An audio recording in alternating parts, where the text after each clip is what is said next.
Susan Nicholson, a designated broker. I'm Mandy Neat, a managing broker. And we are here today to talk to you about the residential listing contract exclusive right to sell. Tell me about that, Susan. Well, it's not so black and white. That's what you should know. On February 1st of this year, Arizona Realtors provided to all MLSs across the state a blanket boilerplate listing agreement for all of Arizona Realtor members to use. So let's get started with page 1 of the exclusive right to sell. The very first thing you should see is owner-seller. Now, we all know the golden rule, right? It takes one to list and all sellers to sell. But at the end of the day, there's 2 lines listed here, so you can list all those sellers' names and get all their buy-in right from the get-go. Next thing it talks about is the broker. This will be your company and you as the agent. But if you noticed here, there's 2 agent places. So if you're on a team or have a co-agent, they should also be listed here as well to avoid confusion moving forward with the sellers. Absolutely. And under the property section, get the legal description right. Make sure you include the lot number. Best source for the legal description is the most recently recorded deed with whatever entity, usually the county, that has recorded that deed. Go ahead and pull it up and put in the full legal description versus the abbreviated legal description that we get through some of our subscriptions that we have as realtors. At the end of the day, that's what you call being a professional, is knowing where to get the resources. And when you go into section 3, it talks about right off the bat, am I selling the property? Am I renting the property? Or do I have the option to do both? So you want to have that discussion up front because you need to know how you're going to move forward with that seller. More than that, though, it talks about price point. Now, some people are putting to be determined because the house isn't ready to actually go on the live market yet or to even start marketing. But at the end of the day, check with your broker if they're expecting you to put in a purchase price there or if you can put to be determined on those lines. The term of the agreement, oh, so important, right? The term of the agreement for any valid contract, you need a beginning date and an ending date. So make sure you have exactly that here, a beginning date and an ending date. And know your market. Know the days you need to sell that property correctly. The person signing this agreement is supposed to have the legal capacity to actually sell the property. And that's what the next section of the contract covers. It says that the person signing this contract has the legal capacity to sell this house or sell this piece of land. And it's a wonderful safeguard that's in there because, gosh forbid, somebody who didn't have the authority signed this listing agreement. It's actually on them. They are the ones that have breached the contract because they're saying inside this listing agreement that they do have the legal authority to sell this piece of property. And then there is the equal housing opportunity section. And this says that the broker and the owner are going to abide by all of the federal, state, and local fair housing laws. This is where you get the first buy-in and consent to have that conversation about equal housing opportunity. Compensation, such an important discussion, but yet one of the most uncomfortable discussions I see most professionals have with their sellers or their buyers. But here in the ER agreement, you don't take a listing without the discussion. So the very first thing is, if you're going to charge a retainer fee, that will be listed on lines 34 and 35. Please note, this is not a commission fee. This is an upfront, non-refundable retainer fee that's paid from your seller to your brokerage. When you go into commissions, though, a big misunderstanding in this contract is how it's broken out. So on line 39, that full amount that you're charging will be listed here, meaning the compensation for cooperation plus the listing side. So that combined will go on line 39. The amount that goes onto line 42 is the amount that you're going to offer for compensation for cooperation through your multiple listing service. So make sure you're very specific in these areas and that you're not double dipping here. Because if you put down a percentage on line 39 and it equals the percentage on line 42, unfortunately, you might be making nothing. So make sure you really pay attention to how that's broken down. The other parts of this page do go over rentals. Please note, if your brokerage allows you to list rental properties, you should check with your managing broker on how the compensation should be charged and how the breakdown should be handled. Some of this page goes over things that lean into property management. Be very specific and very careful to understand what you're allowed to do and not allowed to do based on your broker's policies. You know, compensation is one of those things that is not set by your association of realtors, and it is not set by the MLS. Compensation is negotiable between the broker and the owner of any given property. The next section of the agreement is on fixtures and personal property, and this is a conversation that is certainly best held at the listing presentation. You do not want your seller thinking that they can take that Ring doorbell or that Nest thermostat with them at close of escrow. You certainly don't want them taking out the water softener. You need to find out if any of those items are leased, and that disclosure should be made to you in this listing agreement so that you can put it into the MLS and accurately market the property. We just don't want any surprises once the purchase contract has been signed by buyer and seller. So you're saying my Nest thermostat, I can't take it with me? I mean, it just happens to control the air conditioner. Well, if you just happen to exclude it in the purchase agreement, then you would be okay. But if you don't exclude it in the purchase agreement, then that conveys.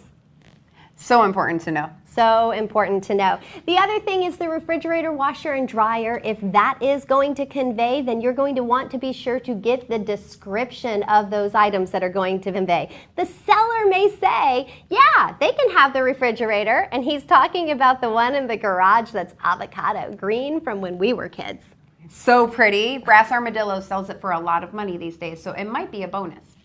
But let's move into agency. Section 6 is so important, and it shows your value. It is showing exactly what you're going to do for that seller. You're going to be obedient and loyal to their lawful instructions. You're going to keep everything they tell you in confidence. You're going to make sure to disclose anything and everything you know about the other side of the transaction, and at all times be accountable for the timelines to do with the sale of their home as well as the purchase of their home, right? So make sure that you really point this out, because right there, you could actually talk about Section 6, and you should have already spoken about it in your real estate agency disclosure and election document before you ever even sat at the table to discuss the exclusive right to sell.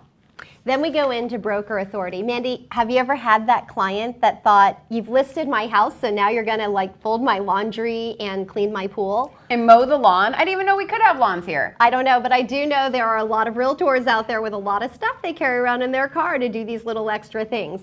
Well, the broker's role is actually defined for us on lines 128 and 129, and you're being hired actually to sell this house for the highest and best price and the best possible terms for your client. Not to paint it? No, or vacuum. You really weren't. And you're also being given your authorization to put it into the multiple listing service. You're getting sign. Can I have a sign on your property? Yes or no. And how about photography? Can we do photography at your property? Yes or no. May I put a lockbox on your property? Yes or no. And then there's the exciting new. You know, one of my favorite things, Susan, in this agreement was about the offers. The conversation you have to have at the table now with your sellers. See, it's always been assumed in our industry, and I think you've experienced it as well, where you make that phone call and you say, hey, do you have any offers on your property? And you hear, I can't tell you that. Well, did you know that you've always had the duty of honesty to any other representative or consumer? So you would always have to say if you had multiple offers, but those existence of terms is what's been so held tightly sometimes by a listing agent, and they don't even give their seller the opportunity to say, you know what, I'm okay if you disclose that to another prospective buyer. And so now you have to have the conversation, and you can actually obtain permission to disclose the terms you have on the table. But keep in mind, this is only for single agency. If you have lawful instructions here to disclose the terms of other offers on the table, if you receive an offer from a buyer also represented by your brokerage, you have to stop this conversation, because you have to treat everybody fairly, and you can never do anything detrimental to the other party in a dual agency situation. So just keep that in mind here. You're obtaining lawful instructions to present the existence of terms to other buyers in single agency only, but a great conversation to have with your sellers. You know, and this form has been out since February 1st. So all of you buyers, brokers out there, you should be making that call every time before you write the offer saying, do you have any other offers? And did your seller give you permission to disclose price and terms of those offers so that you can write one better? Absolutely. Always ask beautiful questions. and make sure you ask them open-ended to get the right negotiation terms for that seller. And then let's talk about adverse information. So once again, Arizona Realtors and the Risk Management Committee have really come through for their members, because under adverse information, it really throws it on to the owner of a property to disclose.